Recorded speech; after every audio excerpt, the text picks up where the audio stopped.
नमस्कार। स्टडी सर्जी में आप सभी का स्वागत है। आज हम इस वीडियो में एनसीईआरटी की कक्षा 8वीं की हिंदी पाठ्य पुस्तक वसंत भाग 3 के 5वें पाठ चिट्ठियों की अनूठी दुनिया इस पाठ के प्रश्न उत्तरों को पढ़ेंगे।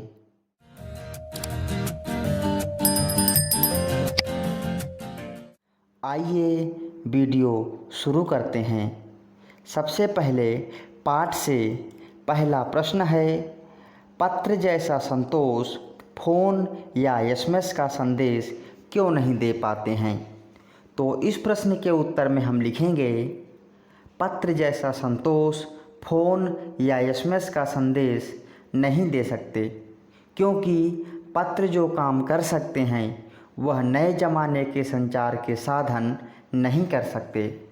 पत्र एक नया सिलसिला शुरू करते हैं और राजनीति, साहित्य तथा कला के क्षेत्रों में तमाम विवाद और नई घटनाओं की जड़ भी पत्र ही होते हैं। दुनिया का तमाम साहित्य पत्रों पर केंद्रित है। पाठ का अगला प्रश्न है, पत्र को खत, कागद, उत्तरम, जाबू, लेख, कड़िद, पाती, चिट्ठी इत्यादि कहा जाता है। इन शब्दों से संबंधित भाषाओं के नाम लिखिए। तो आइए इसका उत्तर देखते हैं। पत्र को उर्दू में खत और चिट्ठी, संस्कृत में पत्र, कन्नड़ में कागद, तेलुगु में उत्तरम, जाबू और लेख, हिंदी में पाती तथा तमिल में कड़िद कहा जाता है।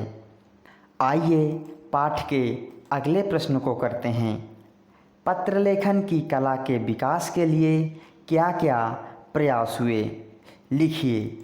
तो इस प्रश्न के उत्तर में हम लिखेंगे, पत्र लेखन की कला के विकास के लिए निम्न प्रयास हुए। डाक व्यवस्था के सुधार के साथ पत्रों को सही दिशा देने के लिए विशेष प्रयास किए गए। पत्र संस्कृति विकसित करने के लिए स्कूली पाठ्यक्रमों में पत्र लेखन का विषय भी शामिल किया गया। विश्व डाक संघ की ओर से 16 वर्ष से कम आयु वर्ग के बच्चों के लिए पत्र लेखन प्रतियोगिताएं आयोजित करने का सिलसिला सन 1972 से शुरू किया गया। पाठ का अगला प्रश्न है, पत्र धरोहर हो सकते हैं लेकिन एसएमएस क्यों नहीं। तर्क सहित अपना विचार लिखिए। तो इस प्रश्न के उत्तर में हम लिखेंगे, आज देश में ऐसे लोगों की कमी नहीं है जो अपने पुरखों की चिट्ठियों को सहेज कर विरासत के रूप में रखे हुए हों। पत्र को तो आप सहेज कर रख लेते हैं, पर एसएमएस संदेशों को आप जल्दी ही भूल जाते हैं। भारत में इस श्रेणी में राष्ट्रपिता महात्मा गांधी को सबसे आगे रखा जा सकता है। दुनिया के तमाम संग्रहालय में जानी मानी हस्तियों के पत्रों का अनूठा संकलन भी है। आइए अब पाठ के 5वें प्रश्न को करते हैं। क्या चिट्ठियों की जगह कभी फैक्स, ईमेल, टेलीफोन तथा मोबाइल ले सकते हैं। तो इस प्रश्न के उत्तर में हम लिखेंगे, चिट्ठियों की जगह कभी फैक्स, ईमेल, टेलीफोन तथा मोबाइल नहीं ले सकते हैं, क्योंकि यह सब वैज्ञानिक युग के हैं जो मानव के लिए बहुत महत्वपूर्ण हैं, परंतु ये कभी भी पत्रों का स्थान नहीं ले सकते। जितना प्रेम और अपनापन हमें पत्रों के द्वारा मिलता है, वह इन विकसित संचार साधनों के द्वारा नहीं मिल सकता। आइए अब पाठ के आगे से कुछ प्रश्न करते हैं। पहला प्रश्न है, किसी के लिए बिना टिकट सादे लिफाफे पर सही पता लिखकर पत्र बैरंग भेजने पर कौन सी कठिनाई आ सकती है, पता कीजिए। तो इसके उत्तर में हम लिखेंगे बिना टिकट सादे लिफाफे पर सही पता लिखकर पत्र बैरंग भेजने पर पत्र को पाने वाले व्यक्ति को टिकट की धनराशि जुर्माने के रूप में देनी होगी। पाठ का अगला प्रश्न है, पिन कोड भी संख्याओं में लिखा गया एक पता है, कैसे? इस प्रश्न के उत्तर में हम लिखेंगे पिन कोड किसी खास क्षेत्र को संबोधित करता है कि यह पत्र किस राज्य के लिए अथवा किस क्षेत्र का है। पिन कोड का पूरा रूप है पोस्टल इंडेक्स नंबर। यह 6 अंकों का होता है।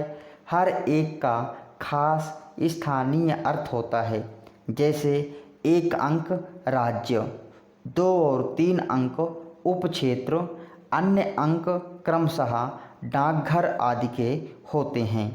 इस प्रकार पिन कोड भी संख्याओं में लिखा गया एक पता है।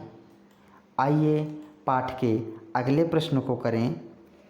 ऐसा क्यों होता है कि महात्मा गांधी को दुनिया भर से पत्र महात्मा गांधी इंडिया पता लिखकर आते थे? तो इस प्रश्न का उत्तर होगा महात्मा गांधी को दुनिया भर से पत्र महात्मा गांधी इंडिया पता लिखकर आते थे, क्योंकि महात्मा गांधी अपने समय के सर्वाधिक लोकप्रिय व प्रसिद्ध व्यक्ति थे।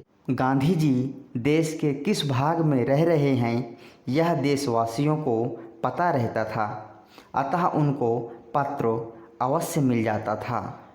आइए अब पाठ में भाषा की बात के प्रश्नों को करते हैं, जिसमें सबसे पहला प्रश्न है, किसी प्रयोजन विशेष से संबंधित शब्दों के साथ पत्र शब्द जोड़ने से कुछ नए शब्द बनते हैं, जैसे प्रशस्ति पत्र, समाचार पत्र। आप भी पत्र के योग से बनने वाले 10 शब्द लिखिए। तो इस प्रश्न के उत्तर में हम लिखेंगे प्रार्थना पत्र, मासिक पत्र, 6 मासिक पत्र, वार्षिक पत्र, दैनिक पत्र, साप्ताहिक पत्र, पाक्षिक पत्र, सरकारी पत्र, साहित्यिक पत्र और निमंत्रण पत्र। आइए प्रश्न संख्या 2 देखते हैं। व्यापारिक शब्द व्यापार के साथ इक प्रत्यय के योग से बना है। इक प्रत्यय के योग से बनने वाले शब्दों को अपनी पाठ्य पुस्तक में खोजकर लिखिए। तो इस प्रश्न के उत्तर में हम लिखेंगे इक प्रत्यय के योग से बनने वाले शब्द स्वाभाविक, साहित्यिक, व्यावसायिक, दैनिक, प्राकृतिक, जैविक, प्रारंभिक, पौराणिक, ऐतिहासिक और सांस्कृतिक। तो इस प्रकार हमने प्रश्न संख्या 2 कर लिया है। अब हम प्रश्न संख्या 3 करेंगे। 2 स्वरों के मेल से होने वाले परिवर्तन को स्वर संधि कहते हैं, जैसे रविंद्र, रवि प्लस इंद्र। इस संधि में ई और ई इन दोनों को मिला करके दीर्घ ई हुई है, इसे दीर्घ संधि कहते हैं। दीर्घ स्वर संधि के और उदाहरण खोज कर लिखिए। मुख्य रूप से स्वर संधियाँ 4 प्रकार की मानी गई हैं: दीर्घ, गुण, वृद्धि और यण। ह्रस्व या दीर्घ आ ई उ के बाद ह्रस्व या दीर्घ आ ई उ आ आए तो ये आपस में मिलकर क्रमशः दीर्घ आ ई उ हो जाते हैं। इसी कारण इस संधि को दीर्घ संधि कहते हैं, जैसे संग्रह प्लस आलय, संग्रहालय, महा प्लस आत्मा, महात्मा। इस प्रकार के कम से कम 10 उदाहरण खोजकर लिख। तो आइए स्वर संधि के कुछ उदाहरण देखते हैं। गुरुपदेश, गुरु प्लस उपदेश, यहाँ पर उ और उ मिलकर दीर्घ उ हुआ है।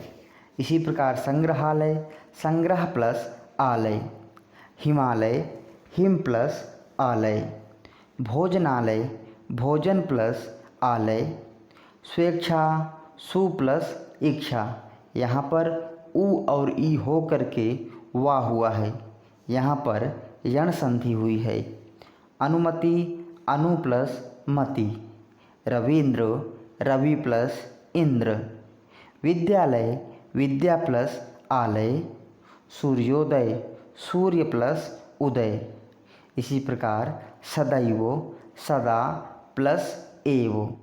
तो इस प्रकार हमने चिट्ठियों की अनूठी दुनिया इस पाठ के प्रश्न उत्तरों को पढ़ लिया है।